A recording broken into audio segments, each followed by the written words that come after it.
plant should be about ready to hold the new flying trials by now. Let's go check it out!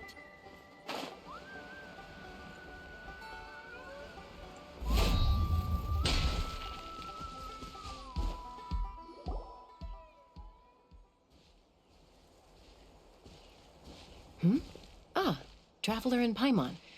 You came. Yep, and it looks like we made it just in time! Although, can't say the same for the Cuckoosaurs. Bit of a low turnout, huh? Yeah, you'll see why soon enough. All right, get ready.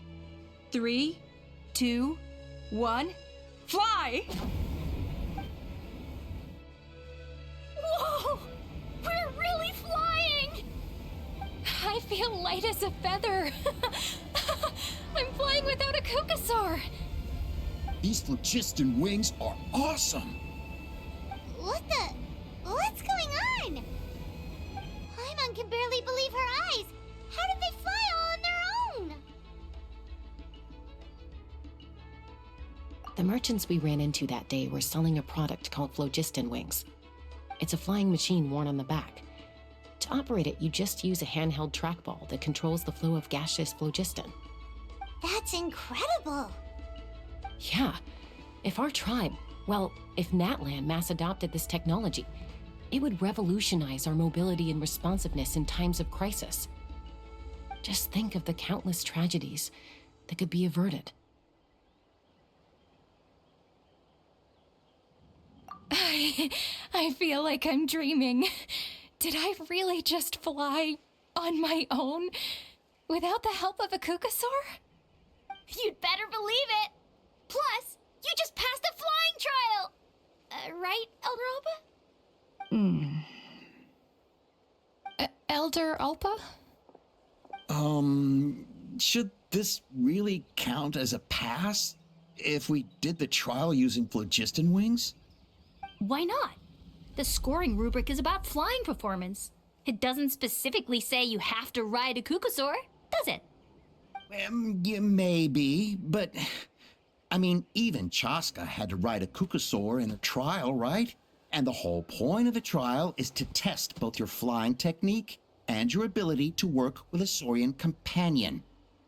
Well, if we can fly by ourselves, maybe we don't need to test the ladder anymore. Chaska, Traveler, what are your thoughts on this new invention?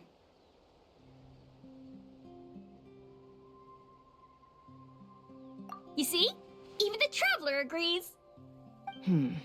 I agree that they have strategic value, but I don't think it makes any sense to evaluate candidates by the current testing standards if they're using phlogiston wings. Why? Shunan finally mustered the courage to go through with this. And now you're saying it doesn't count? We don't have any experience using these wings in battle, nor is it immediately obvious how to incorporate them into the existing systems in our tribe.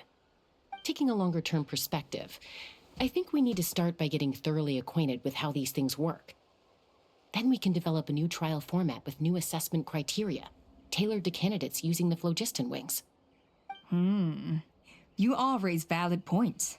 But Chaska, while your proposal sounds perfectly reasonable, it would probably take years to put it into practice. We lost so many people in that war. These phlogiston wings could be exactly what we need to strengthen our forces and boost morale in this trying time. And as for real-world battle experience, there will be plenty of opportunities to gain that. I have high hopes for you, Junon. Huh? Hey, stop staring into space! Say thank you! Oh, thank you. Thank you, Elder Alpa. You have nothing to thank me for. Remember, the way you got your wings back was by relying on yourself. Oh, Elder Alpa! Bad news! Cuckosaurs are attacking the merchants again! Again? Okay, everyone, stay put while I... Huh? Chaska?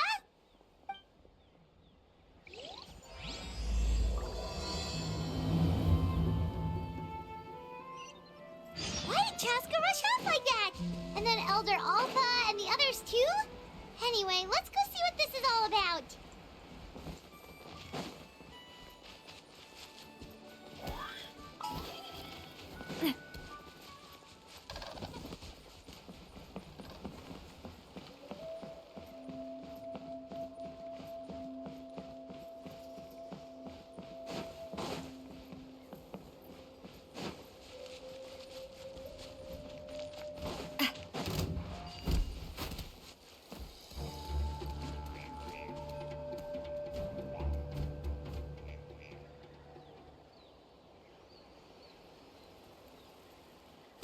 Oh, it's back! It found us again! Run! Get out of here!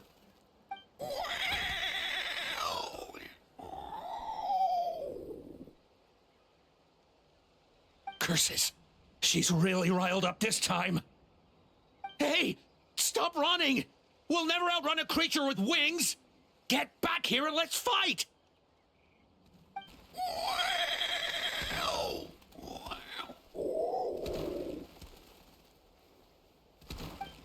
Stop!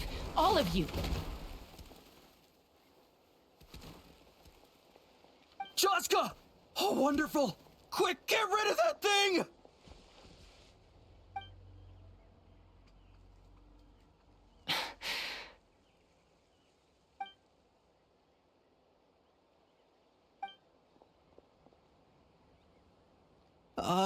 What's going on? Why isn't she doing anything? So it really is you, sister. Wait, sister? That Kukusaur is Chaska's sister?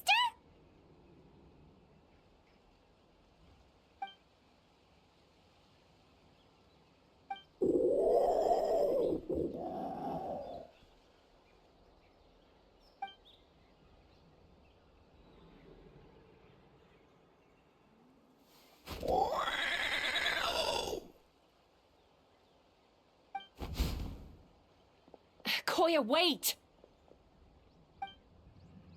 Is Chaska gonna be okay? Should we go check on her?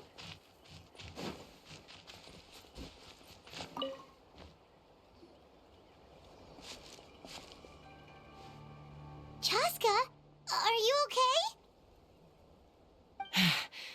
I'm fine. Sorry for making you worry.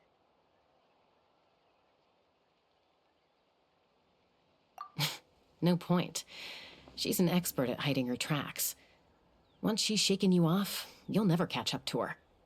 At least, I always used to lose to her at hide-and-seek when we were kids. Well, yeah. You know I was raised by Kukusaurs. Anyway, she and I grew up in the nest together. Her name's Koya, and she's my big sister. We played together all the time, chasing each other through treetops or mountaintops. It felt like it would go on that way forever. Until the day I was sent back to live with the humans. Not all Kukusaurs are friendly towards people. Koya, for instance, she's fine with me because we grew up around each other, but she's not fond of other humans. When Mom decided to send me away, Koya strongly protested, and after I left, she became more and more reluctant to interact with humans. Maybe she thinks that humans stole you away from her. It's a possibility, but in any case, we still stayed best friends at first. I had a hard time adjusting to life in the tribe, so whenever something went wrong, I'd run off into the wild and vent to Koya. Ah, so that's what Uncle Cusco was talking about. He said you seemed to prefer hanging out with Saurians to your own kind back then. Yeah, I did. But then, gradually, everything changed. With a new mom and dad, a new tribe, and Koichi, I started getting curious about these humans and made an effort to understand their behavior. The more time I spent with them, the less I spent with Koya. And then, one day, it was Koya's turn to leave the nest. She sought me out and asked if I was willing to leave the tribe and go live in the wilderness with her. As far as I can remember, that was the first time she ever approached a human settlement on purpose. So, how did you answer her? Well, I wouldn't be standing here talking to you if I'd said yes. No, I was torn. On the one hand, I'd already made up my mind to embrace my new family and accept my human identity. But I also knew that Koya wasn't a fan of humans, and I didn't want to disappoint her. She took my hesitation as an answer. She saw it as a personal betrayal, threw a huge fit, and then flew off. We hadn't seen each other since, well, until today. Not for a lack of trying, though. I tried asking Mom where Koya's new nest was so I could talk things out with her. But Koya had already asked Mom not to tell me where she'd moved to. It must be hard for Mom, being stuck between her two daughters. So I didn't press the issue. And I didn't go looking for her. If things carry on like this, I need to make sure I find her before anyone else, even if she doesn't want to see me. For now, let's bring the wounded back to the tribe, and see what Mutota and Elder Alba have in mind.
So, I hear there's been another Kukasaur attack. Ha! I knew it! They're wild animals, and they can't be trusted. Hey, show a little respect. The Kukasaurs are our partners. Maybe in the flying squad, but they don't give a hoot about the rest of us. Well, now that we have the phlogiston wings, do we even need the Kukasaurs anymore? Are you kidding? How are we supposed to protect our tribe without them? I didn't mean it like that. Huh? Protect our tribe? Or are you just scared that your precious flying squad will lose its prestigious position? You take that back! Things are changing so quickly. Chaska, there's a conflict emerging there. Aren't you going to nip it in the bud? The whole tribe's talking about this now. Breaking up a single fight won't solve anything. The real source of conflict here is the phlogiston wings, and what happened with Koya. On any other day, people would just brush this attack aside. After all, clashes between wild Kukasaurs and humans are no more common than those between people. But now that the phlogiston wings have entered the equation, it's sparked a debate over whether our tribe needs the Kukasaurs at all. I worry that we risk repeating the mistakes of the Cinder City. Back then, Lord Ochkon's hatred of the Saurians nearly destroyed the peace forged by the Pyro Archon. Chaska, to prevent things from deteriorating further, I'd like to task you with restoring peace to the tribe. I will. Traveler, you've already done so much for Natlan, and the Flower Feather clan has no right to ask more of you. But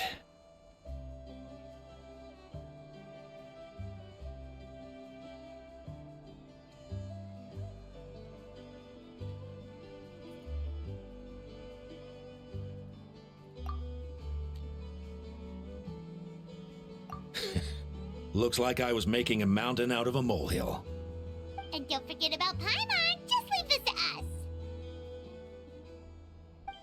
This whole situation has unfolded so quickly that it's put us on a back foot. To tell the truth, it makes me a little suspicious. You think someone might have orchestrated all this? It's possible. Leave it with me. I'll look into it. Also, Chaska, could you try to keep a low profile while you're out there digging around? We don't want to give our hand away. I'll do my best. Okay, so where should we start? This all began with Koya's attacks. If we can find out what led her to do it, that should give us something to work with. Unlikely. Given how she reacted when I showed up, I don't think she's forgiven me. If you want to resolve a conflict through dialogue, sometimes you need a third-party facilitator. Let's go see my mom.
Are these private letters?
Come on!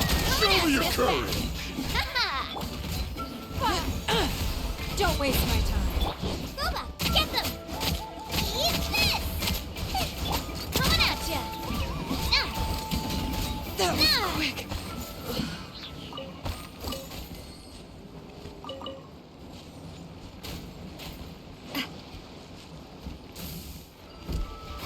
Coming at ya! Coming at ya!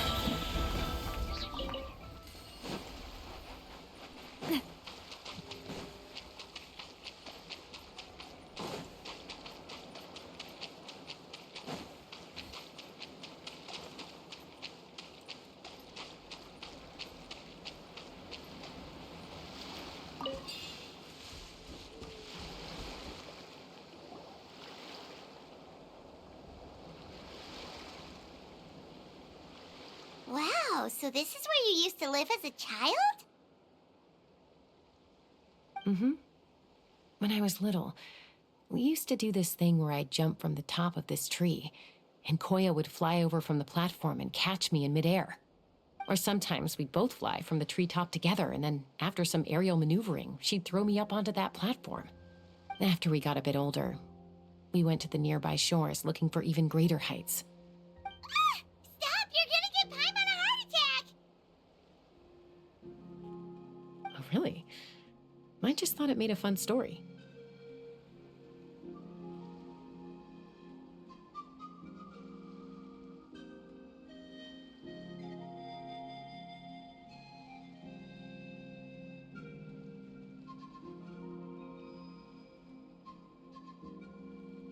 Then I'll share more with you when there's time.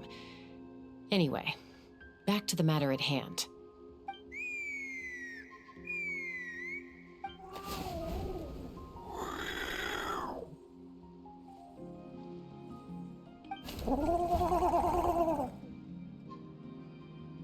Hey, Mama Bird. I'm back. My last visit was only a week ago, wasn't it? See? I visit you more than I visit Papa Cusco. I brought a couple of friends with me. These are the Traveler and Paimon. Traveler, Paimon, this is my mom. Her name is Chimpu. In the human tongue, anyway.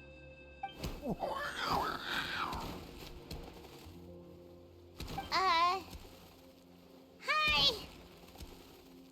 No, not really. I don't speak it as such, but I can sort of get the gist. Although only with Mom and Koya, since I spent my formative years with them. Even then, it's basically a best guess based on their sounds, body language, and expressions. Seems to work about 9 times out of 10, anyway. As for whether Mom understands me, I can't always tell. But somehow we still manage to communicate. Call it the family bond, I guess.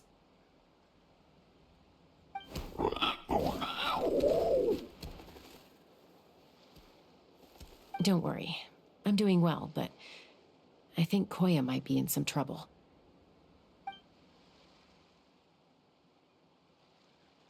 I know she's never been a fan of humans, but she's never deliberately attacked them before either. What's behind this sudden change? Does,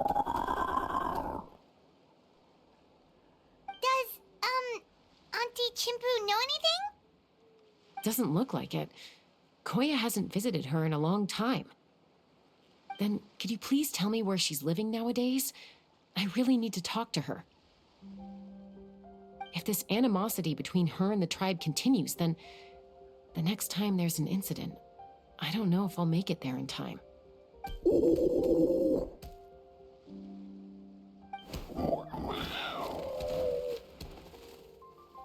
She said she'll take us there. Thank you, Mom.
this is a really remote location. Guess she was trying to get as far away from humans as possible. We stay here? Okay. Got it. Traveler, Paimon. Mom says we should stay out of sight for now. She'll talk to Koya first. Koya is very hostile toward humans right now. So if we show up unannounced, it might just make things worse.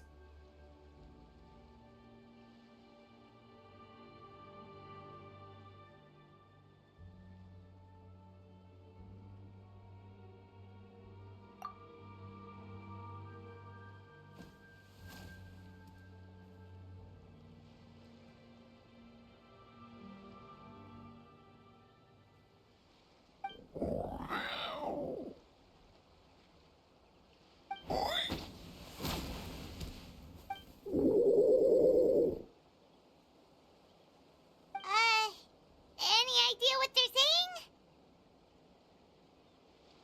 saying? Sounds like things are more complicated than I imagined. There's evidence in this area suggesting that Koya might have been the victim of a human attack.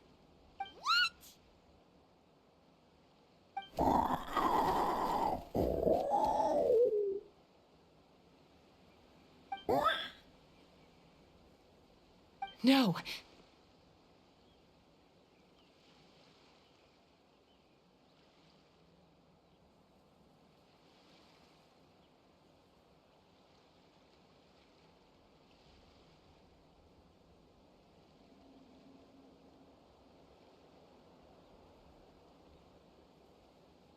It's Chime, Koya's child. The attackers kidnapped her. They came over the sea, under the cover of night, and they took Chime. What the heck? Who would do such a thing? I searched day and night, and finally found them.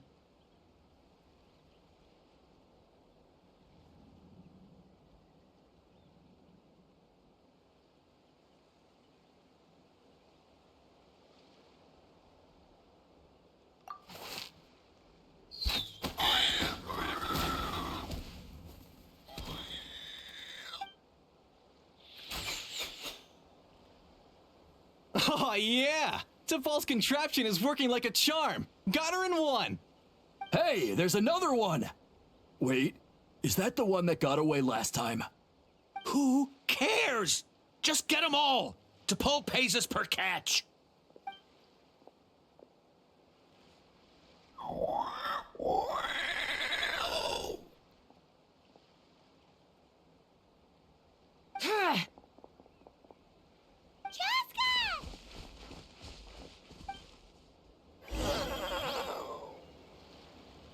Chaska?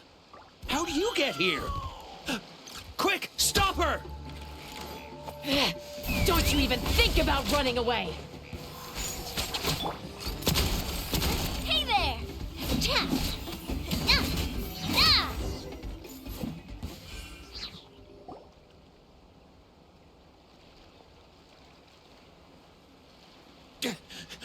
Don't come any closer, or I'll... Go, Phlogiston Wings! Take me out of here! Ah! Uh-oh, looks like it malfunctioned! This is bad. Mom and Koya are already injured. And if that thing explodes right next to them... Help! Elemental energy suppresses it! Please, someone! Get back!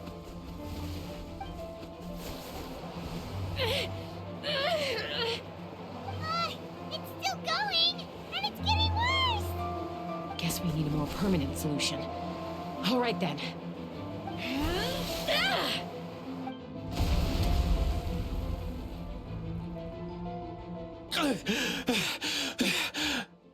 That was too close. I thought I was gonna die.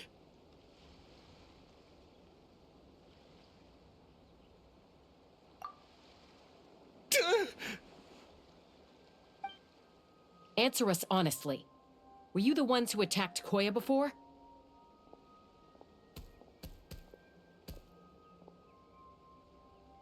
I am... No, it was...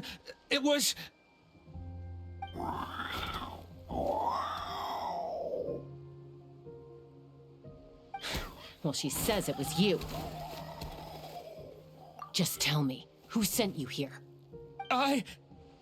It was T'Pol. He told us to catch all the wild Kukasaurs we can find. And he also said that this Kukasaur has become a thorn in his side, so it needs dealing with urgently. T'Pol? Huh. Sounds familiar. But where from? Well, he tends to send his orders in writing. He pretty much never communicates with us in person. When he does, he wears a mask to hide his face. And whenever we trade Kukasaurs for phlogiston wings, we deal with his henchmen. So you didn't even make those wings? All we did was slap some labels on them and transport them over here, to make them look like they're imported. To make it harder to trace their origins.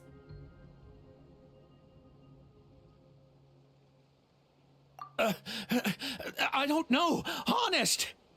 Well, that's mighty convenient, huh? What about if I held a gun to your head? Would that change your answer? No need. I'm sorry. I'll tell you everything I know.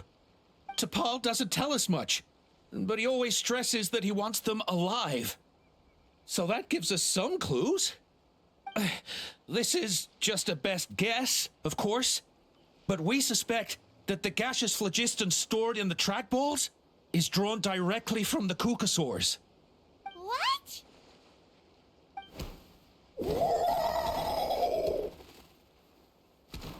Easy now. You're still injured. Hey, keep talking. Yes, ma'am. So, the gaseous phlogiston has to be highly refined in order to power the phlogiston wings. The slightest imperfection can have disastrous consequences, as you just witnessed. But the Kukasaurs have a natural ability to process gaseous phlogiston. So, if you use them as an intermediary, then...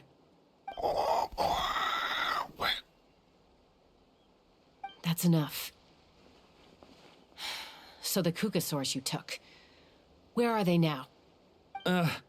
T'Pol should have them. But no one knows where he's based, apart from him and his henchmen. We've tried looking for it ourselves, even followed them a few times. But we always end up losing track of them. Random thought. Maybe they're hiding up in the sky? T'Pol. T'Pol. I'm sure I've heard that name. Maybe it was... Chaska, Traveler!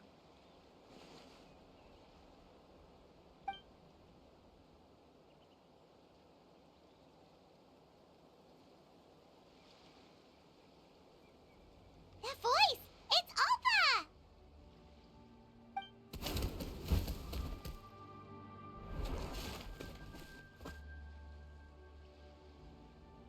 Elder Alba? What brings you all the way out here? Well, I was patrolling nearby when I heard the sound of an explosion. What's going on?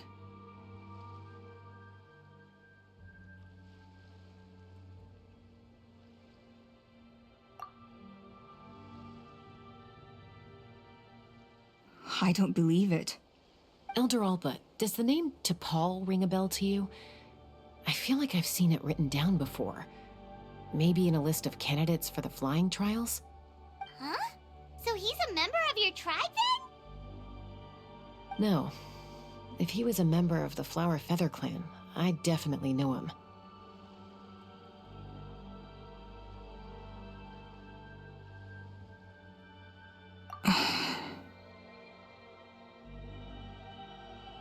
Now that you mention it, I do remember a young man from outside our tribe who came to participate in our flying trials once.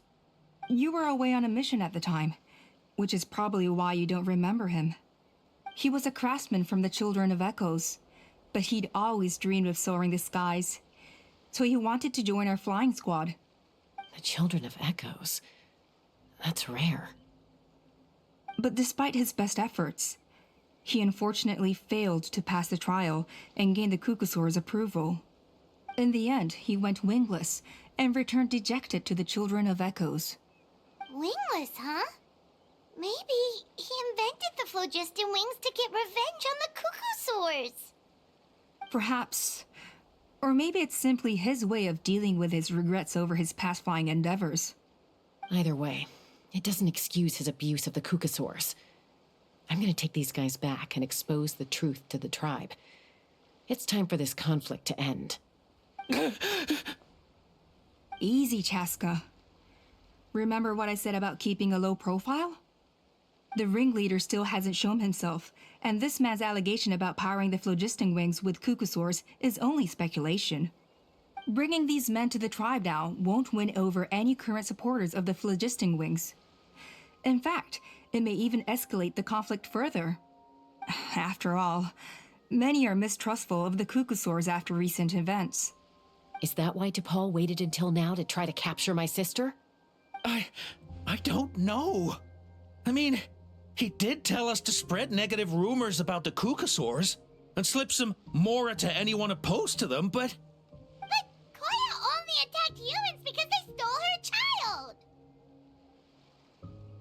Nevertheless, we will be hard-pressed to change people's minds while emotions are running high. Unless we have irrefutable evidence.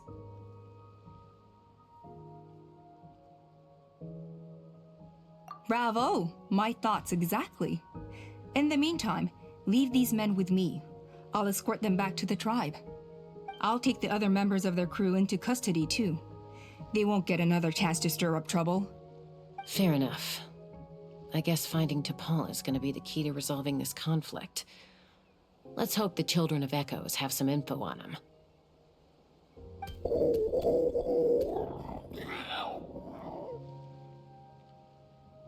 Sorry, whatever it is, it'll have to wait till this is all blown over. I have to fix this situation before it spirals out of control.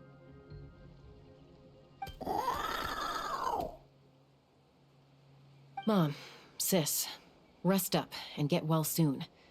I gotta fly.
So Appa says that T'Pol's from the Children of Echoes. But how do we track him down? Just ask around until we find him? Let's start by talking to someone we know. It'll be faster that way. At this time and place, I'll bet the easiest person to find is... Wakey, wakey, Shilonen! Oh, it's you. Okay, give me a second. I'll come down.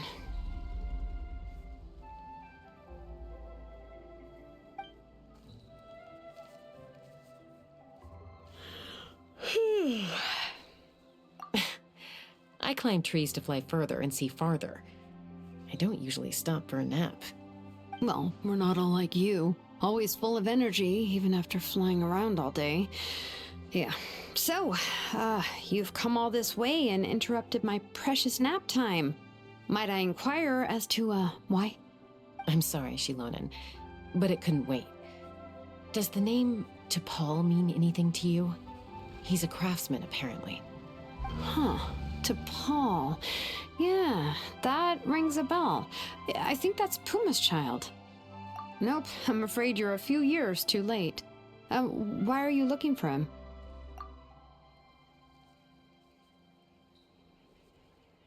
Huh, phlogiston wings. Wow, okay.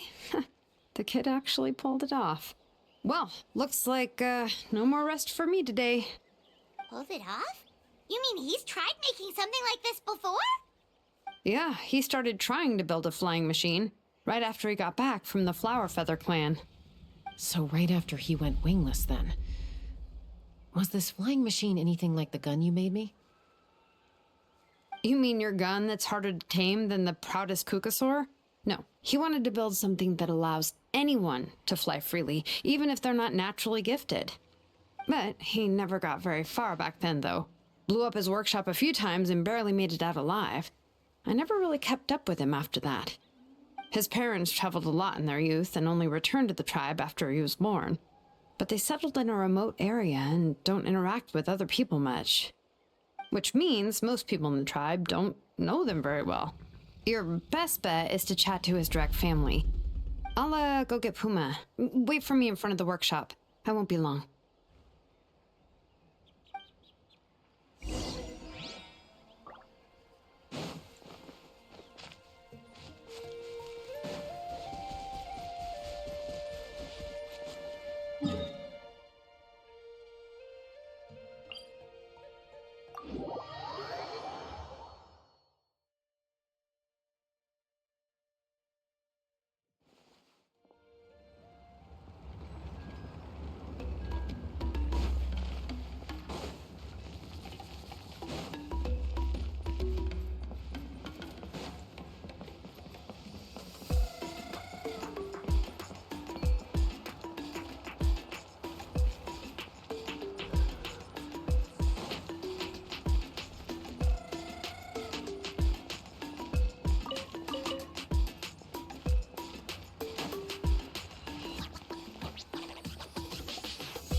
I'm back.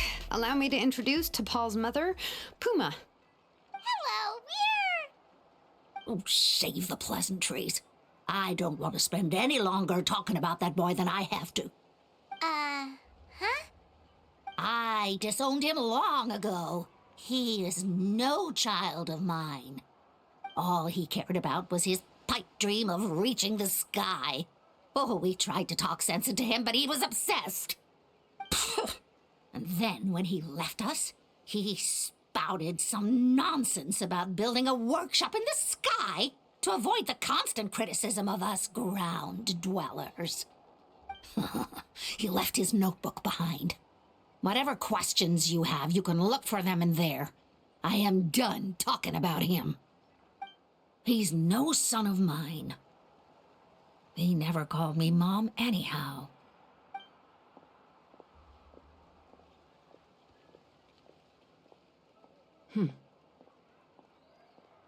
Wow, they've really fallen out. Paimon sure wasn't expecting that. Her husband, T'Pol's father, he passed away recently, and T'Pol didn't even bother to show his face at the funeral. If you ask me, that was probably the final straw for Puma. I'll go keep her company. If there's anything else you need, just come and find me. Thank you.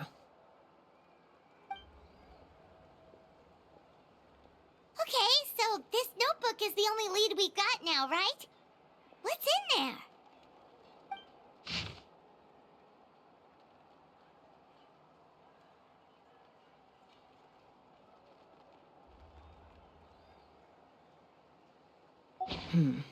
Some early designs for the phlogiston wings, and some theorizing about an airborne workshop.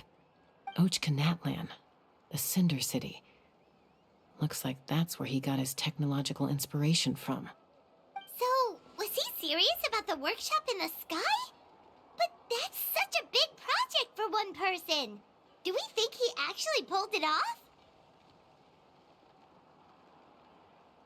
Oh, yes. The one from the trial arena that was super high up!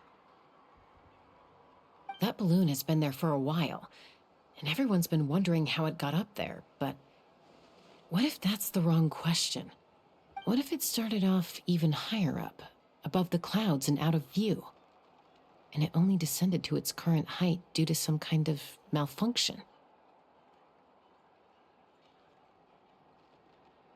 Part of T'Pol's workshop? Seems likely. If T'Pol's base had been hiding above the clouds this whole time, that would definitely explain why Isidore couldn't find it. I totally called it!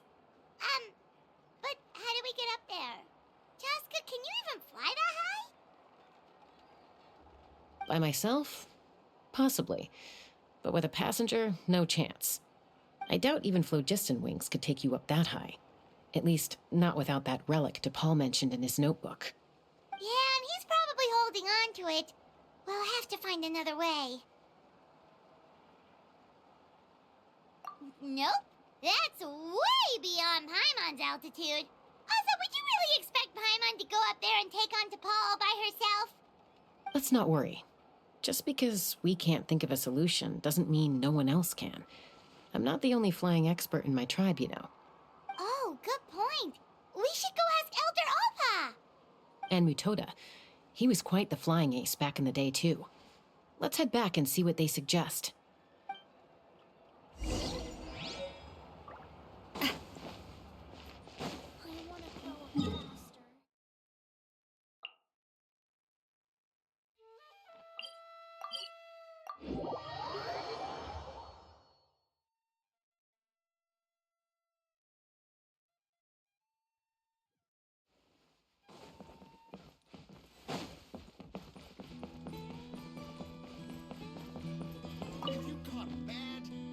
Chaska, you're finally back.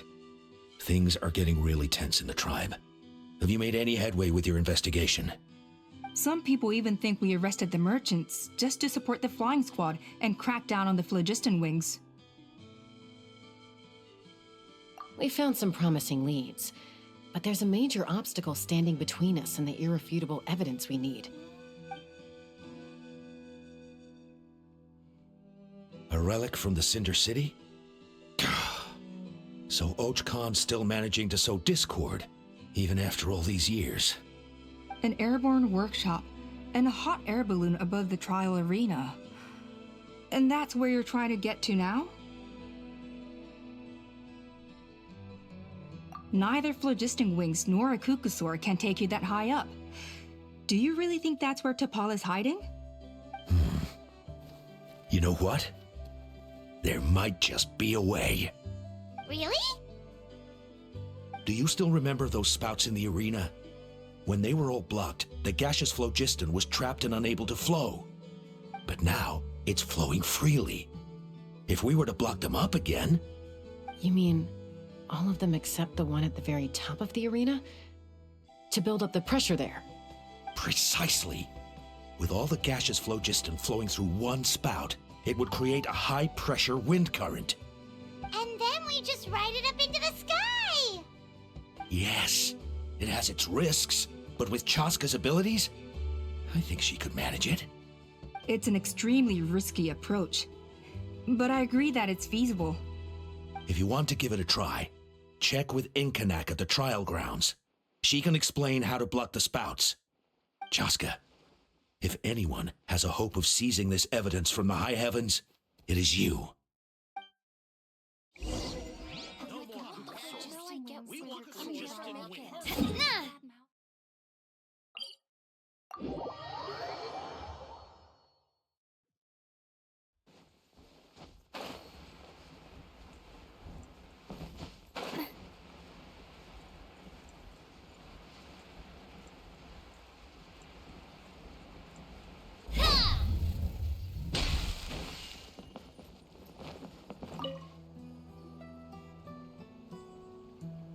Goodness me, that is a very bold idea. Maybe so, but we have to act fast. What's the quickest way for us to block off the spouts? From a technical perspective, I'd have to advise taking some measurements and carefully planning this out first. But I'm guessing that's not what you want to hear. Then we'll have to take the rough and ready approach. See the solid phlogiston over there? Our prior inspections revealed that some kind of stable structure has formed inside, making it highly damage resistant. It's not without its weak points, but unless they're all struck at the same time, the structural integrity won't be threatened. So, what happens if we do strike them all at once? It'll collapse. Okay, I see where you're going with this. Yeah, you got it. As long as you hit all the weak spots at once from the right angle, the solid phlogiston will fall right on top of the spout and block it up. You're right about rough and ready. Sounds like my kind of plan.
Let's fly.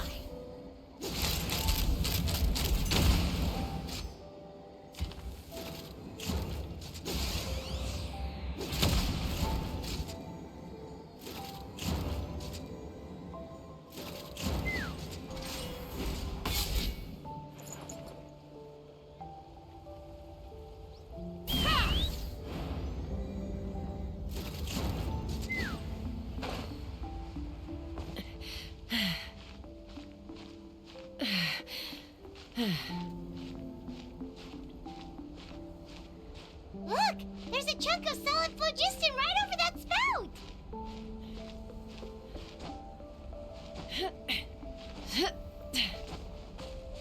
Let's fly!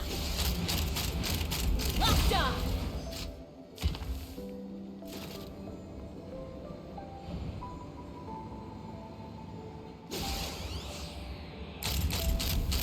Open fire! Bullseye!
Koya can give you a lift.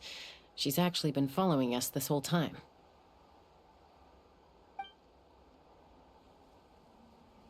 Wow, Paimon didn't notice at all. Well, probably because she didn't want to get too close to humans.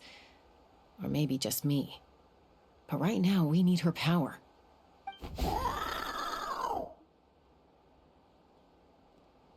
Whoa, you didn't even have to summon her.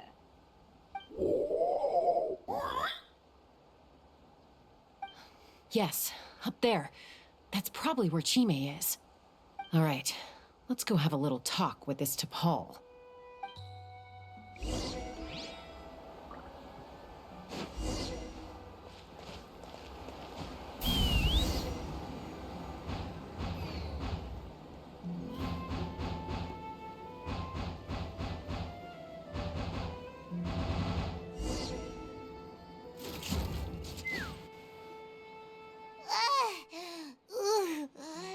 one's ever flown that fast before. She feels so ready to throw up.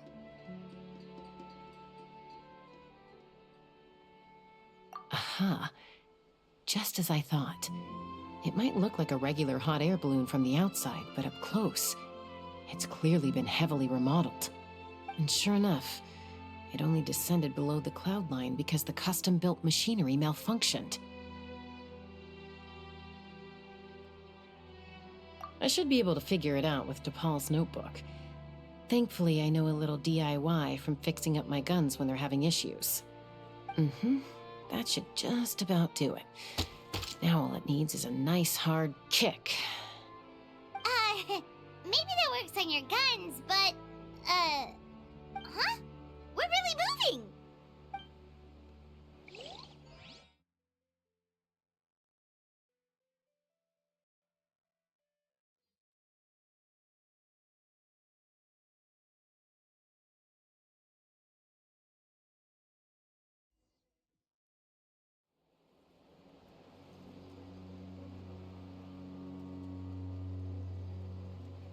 Here it is!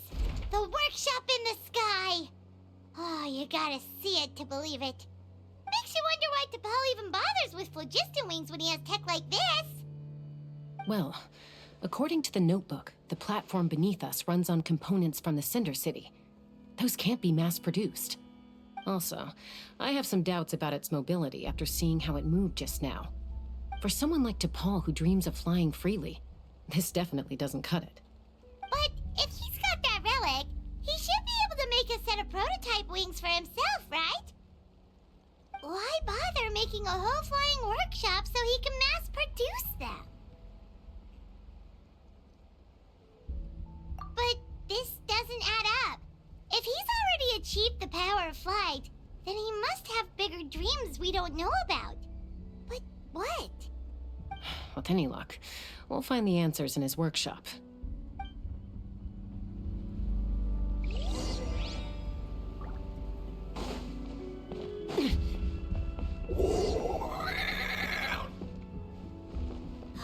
Cuckoosaurs! Seems like the merchants were right.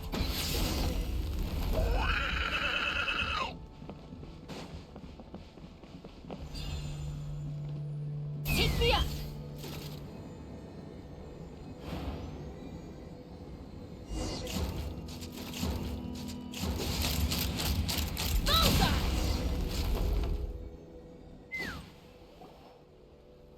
Why won't it fly away like the others? Is it... She's still breathing, but barely. By the looks of it, DePaul was using these cages to extract phlogiston from the Cucosaurs. Once a Cucosaur is drained of phlogiston, it becomes too weak to move. We'll have to come back for these ones after dealing with DePaul.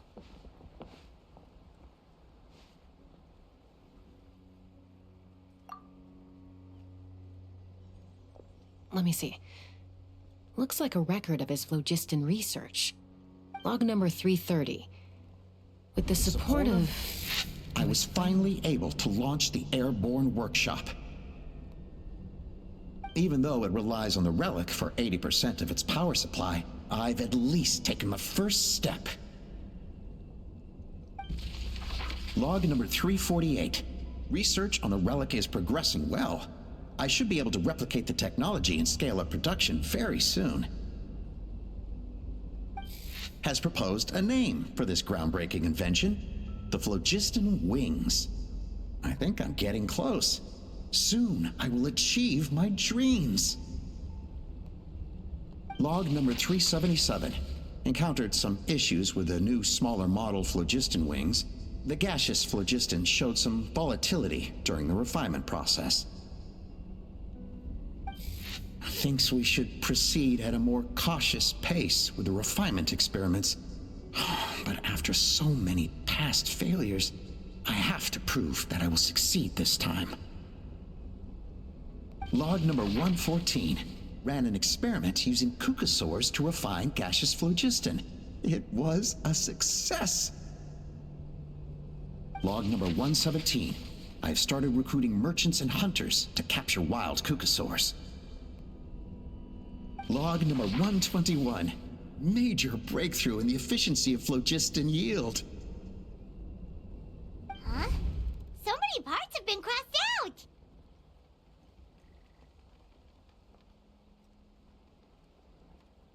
Yeah, probably the contact he alluded to in his other notebook. Guess he has a benefactor. Did anyone else notice how the numbering system in this notebook suddenly changed halfway through?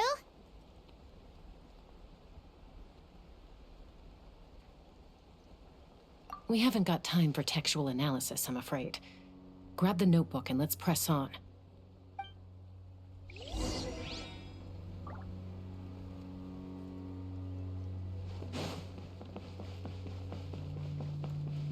Huh. Never seen one of these before. Looks like this was built with the Cinder City components, too. Hey, you're not thinking of giving it a nice hard kick, are you?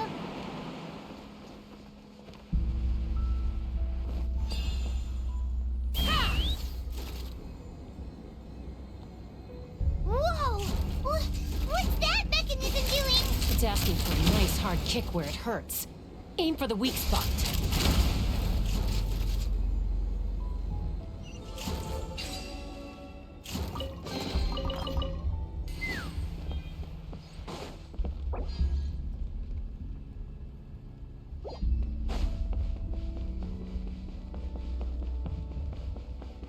What are they doing here? It's Depor's henchman. He must have brought them here using the relic in his prototype wings. Watch out!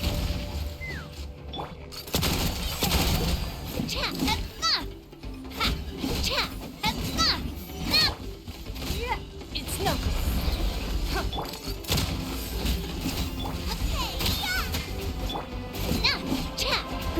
Fire! Well, withdraw. Watch out! I'm going in!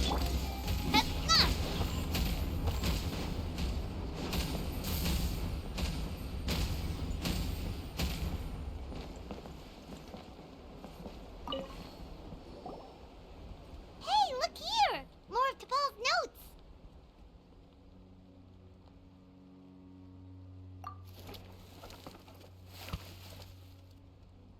Log number 403.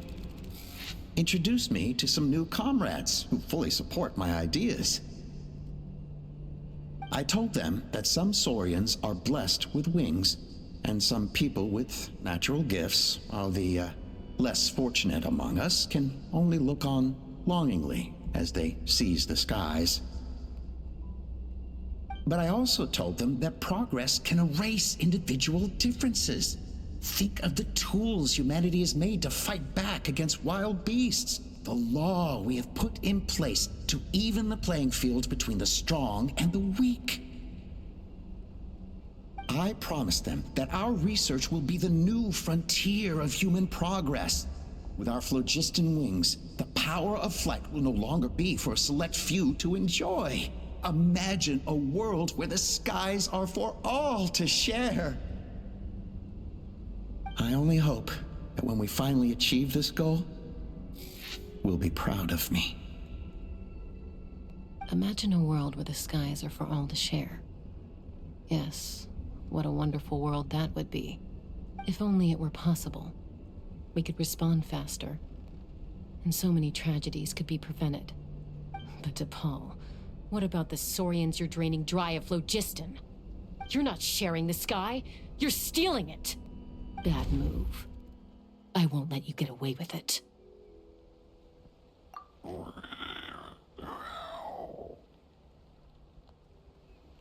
I'm fine. Let's keep moving. I don't think we'll find anything else here.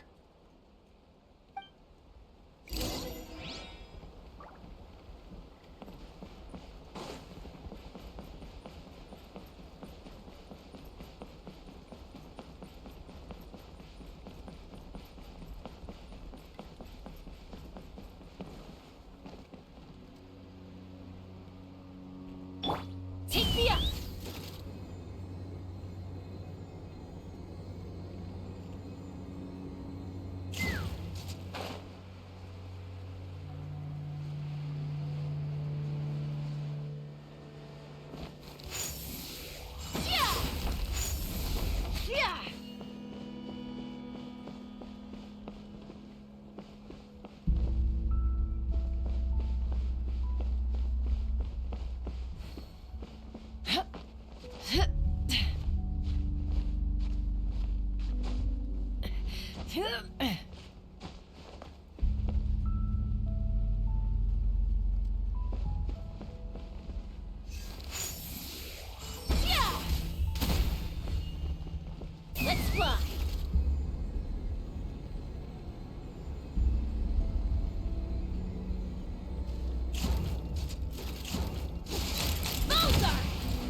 I can't believe he captured so many Kukasaurs. But right now, we have to focus on solving this problem at the source.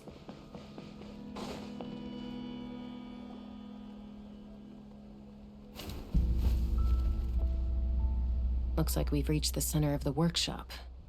And still no sign of Koya's baby.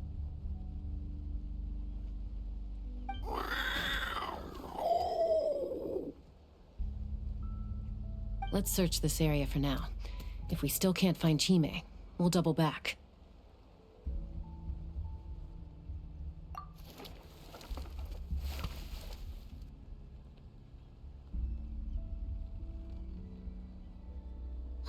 Chaska, Traveler, come quick! What is it? Did you find Chime?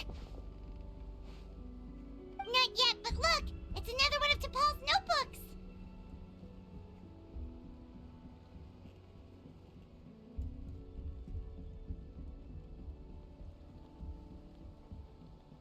All right.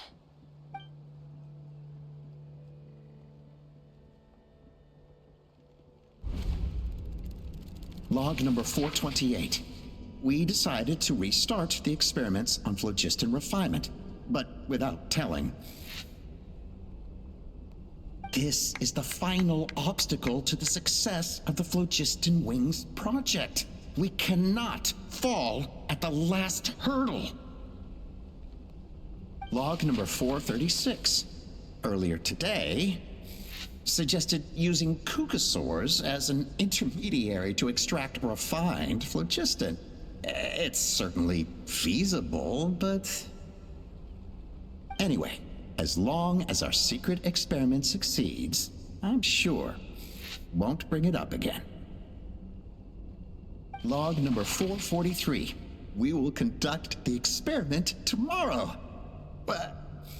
Birthday is coming up, so hopefully we'll have a birthday surprise for her. Log number 444. Huh? Why is this log empty? I guess whoever wrote down the log number was prevented from recording the results. Log number 0.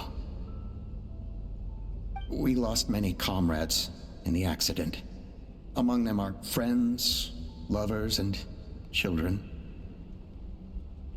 But we cannot stop now. We will keep their legacy alive and carry their dreams forward. As of today, we are scrapping the artificial refinement method. Instead, we will focus all our efforts on phlogiston extraction from live Kukasaurs. They are arrogant beasts whose existence in the wild serves no one but themselves. Their true worth lies in their sacrifice for the sake of human progress. To facilitate our operations, we will gradually move the airborne workshop closer to the Flower Feather clan, even as we continue to expand it. All this we do to create a world where the skies are for all of humanity to share. All this we do to make T'Pol's dream a reality.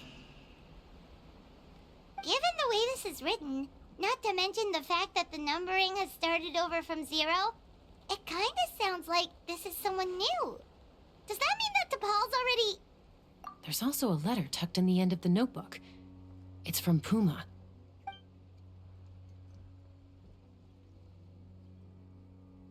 T'Pol, I don't know where you are right now, so I don't know how to reach you. My best bet is to send this letter to the Flower Feather clan. Your father is gravely ill. Oh, I know we've had our differences in the past, but he is still your father. Won't you come and visit him? Please. I know you never liked him and cared even less for me. All you ever yearned for is the sky. And your birth mother. But we'll still be waiting here for you if you do come back. This may be the last chance you'll get to see your father. So Puma's not T'Pol's real mom? Huh. Well, she did say he never called her mom, but I'm gonna assume she was just venting.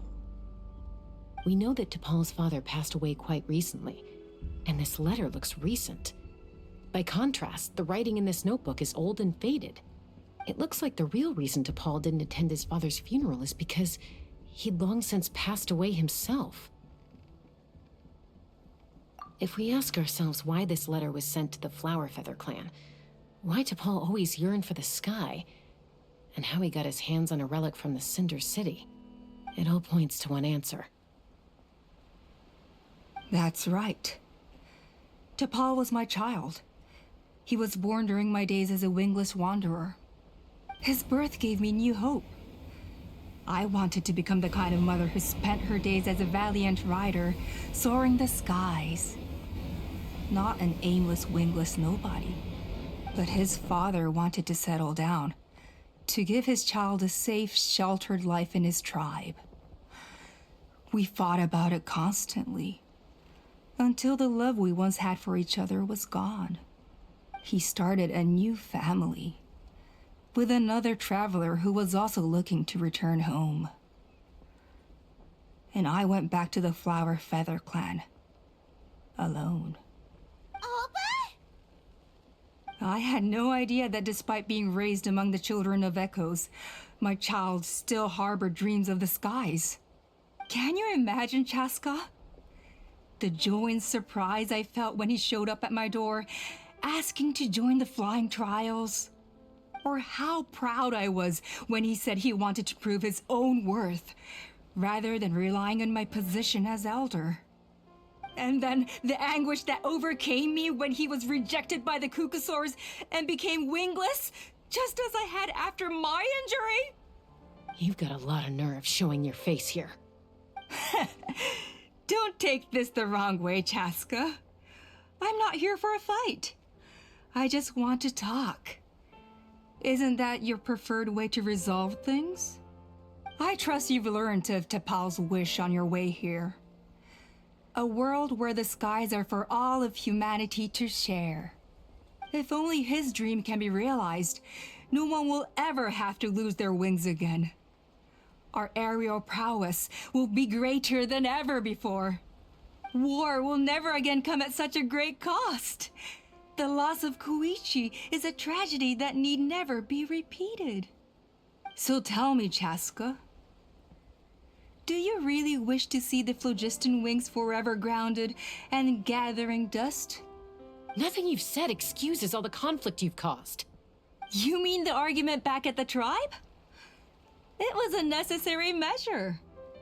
Sometimes this is the only way to accelerate the pace of progress.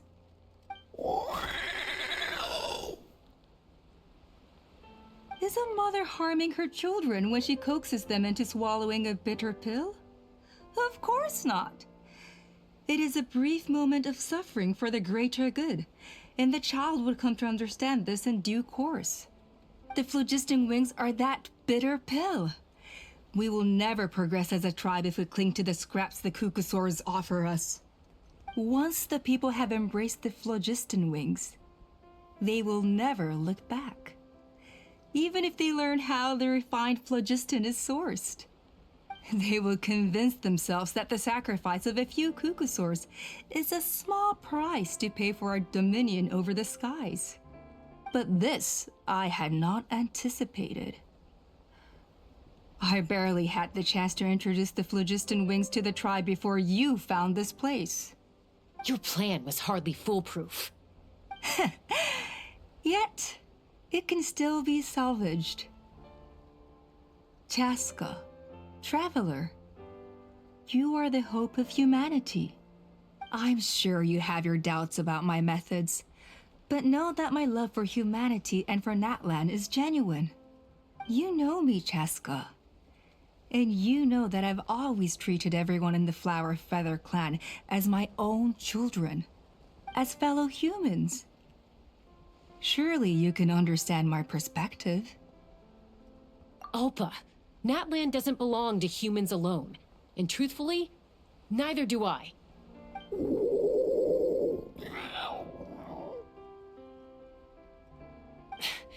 How many times has the Abyss invaded Natlan now? And yet despite how much stronger it is than us, Natlan still stands as a nation of humans and Saurians. Peace imposed by force will crumble in a matter of days, because social bonds are what hold a civilization together. Weren't you the one that taught me that? And yet you would break the bond we share with our Saurian companions to take more power for ourselves? That's as stupid as hacking your own arm off to use it as a club. They are wild beasts, driven purely by instinct. How could they possibly understand human social bonds? How did someone like her ever become a writer?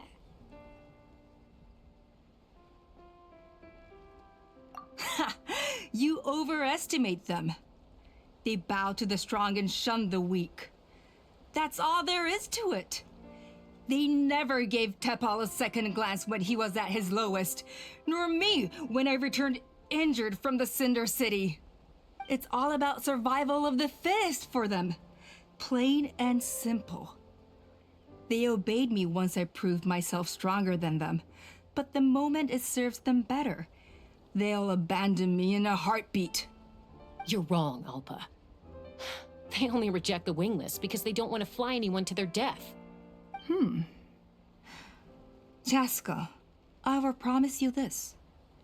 Only the unruliest wild Kukusaurs will be used for phlogiston extraction. The ones who have nothing else to offer to humanity. Well, that's too bad. Because I know a few unruly wild Kukusaurs who don't think that idea is gonna fly. Namely my mom, my sister, and me. And the others? To us, they're friends, family, even children. So if you want to put any of them in one of your cages, you're gonna have to go through us. Is that right? I knew you might be difficult to convince. Maybe this will change your mind.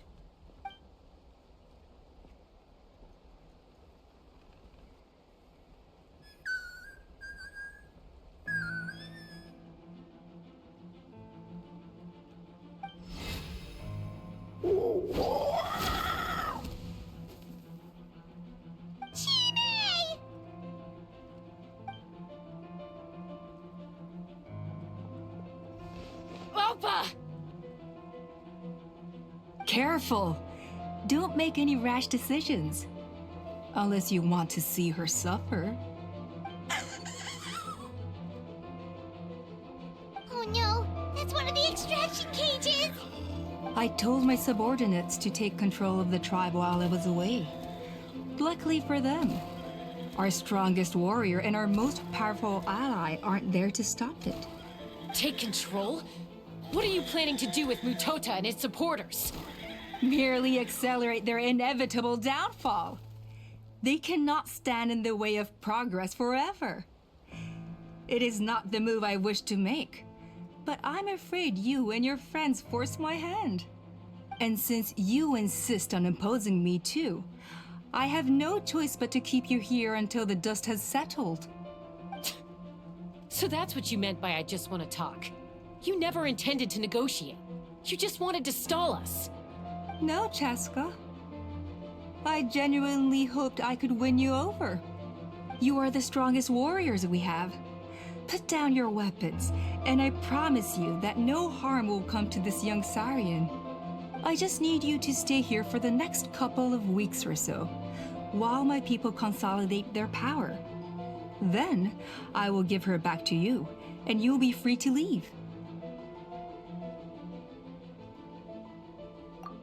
As long as the majority supports our vision, even the Pyro Archon cannot meddle in our internal affairs. Your vision is deranged, and the Flower Feather Clan will never support it.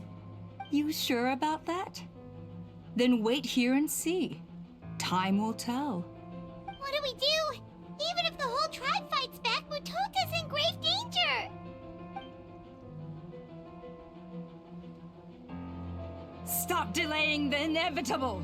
Drop your weapons and get into the cages, now! She's still holding Chime hostage. Is there really no other way?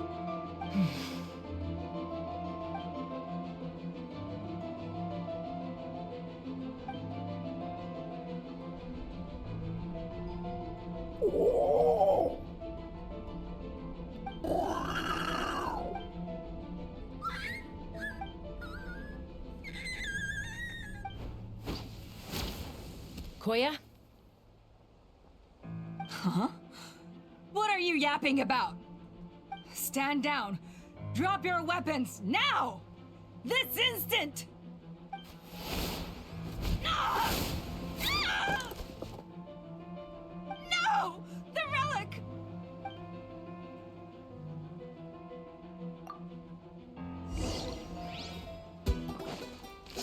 Take me up!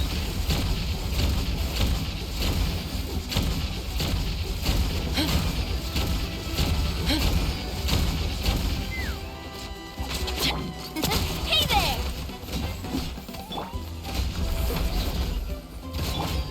Rubber send-off from Mystina with love. Yeah, let's light it up! Knock him down. Give up, Alpa. We're negotiating my way now. Which will it This be? ain't your strong suit. Just shut up! No! Anybody? Hey, something's up with this relic! Cha!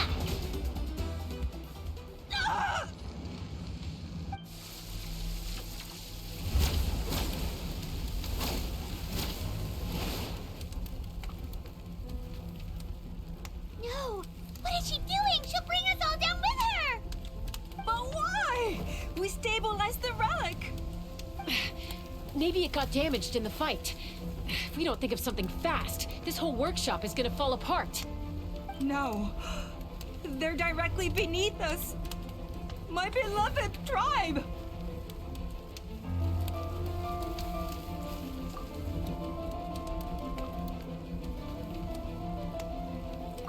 Okay,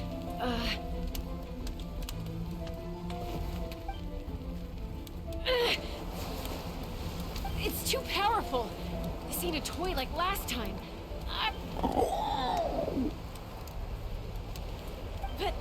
But we need to get it far away before it explodes. Then the tribe will be safe, and so will this workshop.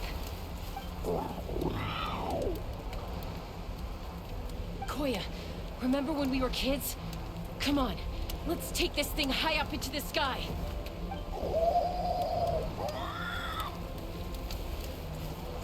Don't worry, I know I can get rid of it before it explodes. We're talking some surface wounds at most. All I need is for you to catch me at the end, just like old times.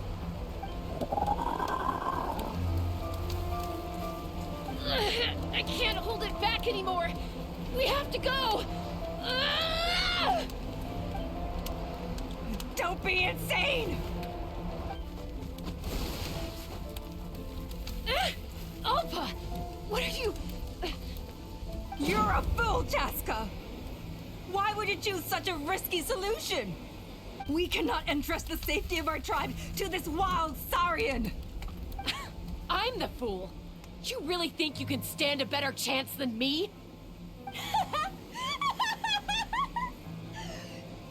Sure, it may be asking too much for an ex-wingless to escape the blast radius in time. But I can fly it a safe distance away, even if it's the last thing I do.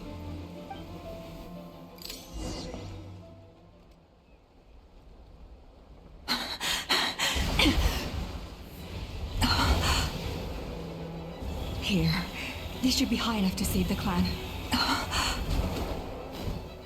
What? You don't get to die a hero today.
Koya, are you hurt? Let me take a look at you. What do you mean, I'm fine? Didn't I tell you to catch me on your back? Why did you try to shield me from the blast?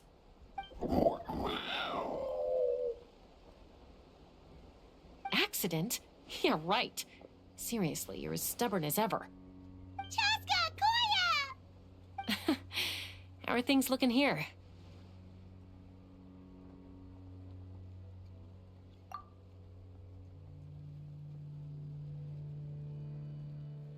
I think that's putting it mildly.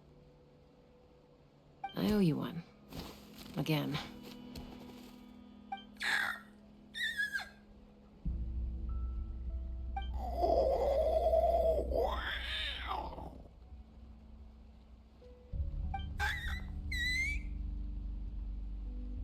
Oh, but be honest.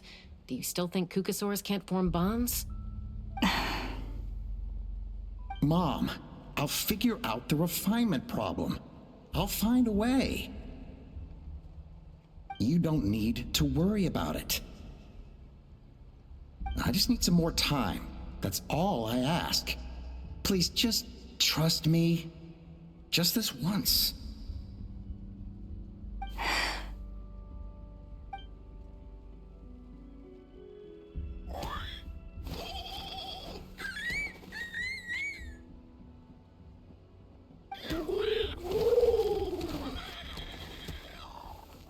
The Flower Feather Clan yield to the strong. And it's up to the winners to define what strength means. So it looks like it's my turn to yield.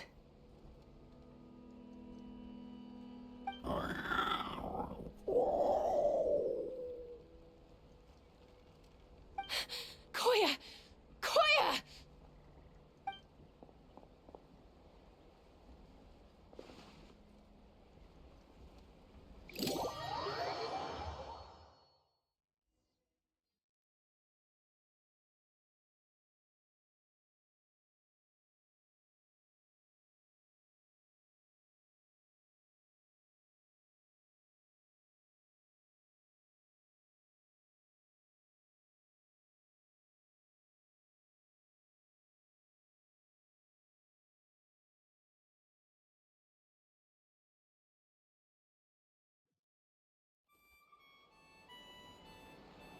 So, you're absolutely sure it's not because of the explosion?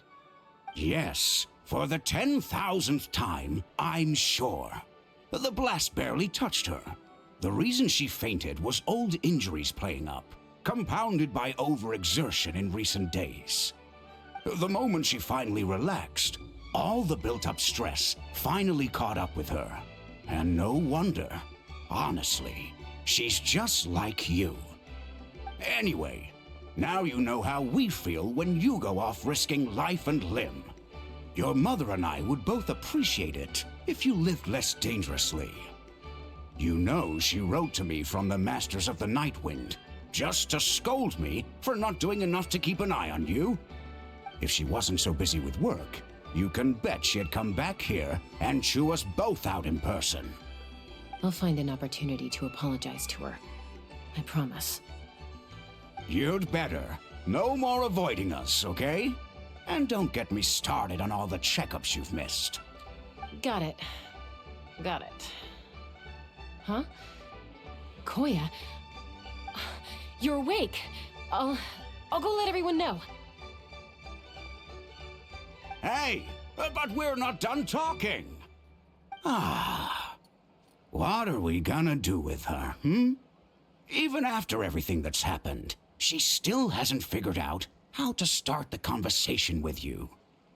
She keeps saying, I don't think Koya has forgiven me yet.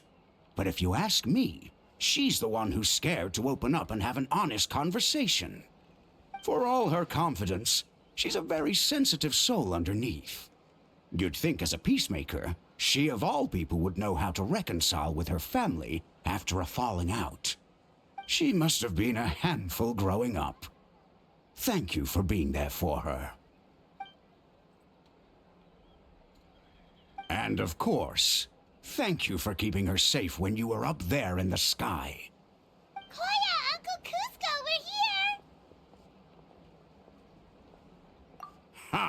I was just telling her that she's not to go chasing danger with Chaska ever again. Kuzco, I understand how you must feel. But it's all thanks to Koya and Chaska's efforts that the airborne workshop didn't come crashing down on our heads. Oh, Paimon almost forgot to ask. They didn't hurt you while we were gone, did they? Thankfully, when her co-conspirators tried to arrest me, I was out coaching Koyer and Junan. The two of them were a huge help. They took care of things while I went around rallying the resistance. So, in the end, Alpa's would-be revolt didn't really get off the ground. And as it turns out, not all of the wingless want to see our dear Saurian friends replaced with phlogiston-powered gizmos. I'm so sorry you got mixed up in this, by the way. We should have caught on to Alpa's scheme sooner. We could have saved so many Kukasaurs from getting hurt. Most of the airborne workshop has now been dismantled. We've just left one small, harmless part intact, and repurposed it as a jail for Alpa and her cronies. Let's see how they like being locked up in a sky prison. So, it looks like there's just one last conflict left to resolve. Peacemaker, you're up.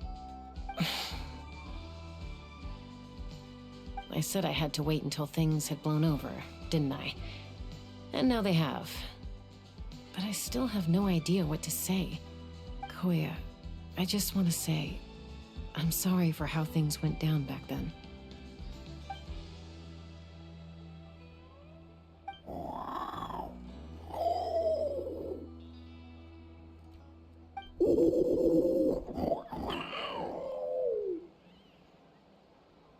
Huh?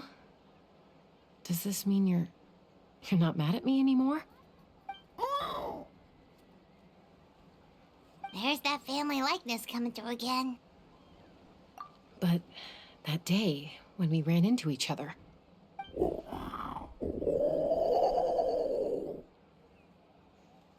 Huh? So then, when did you finally make your peace with it?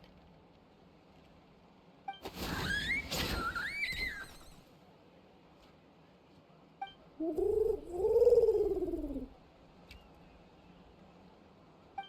it's Chime and Chimpu. They're here too.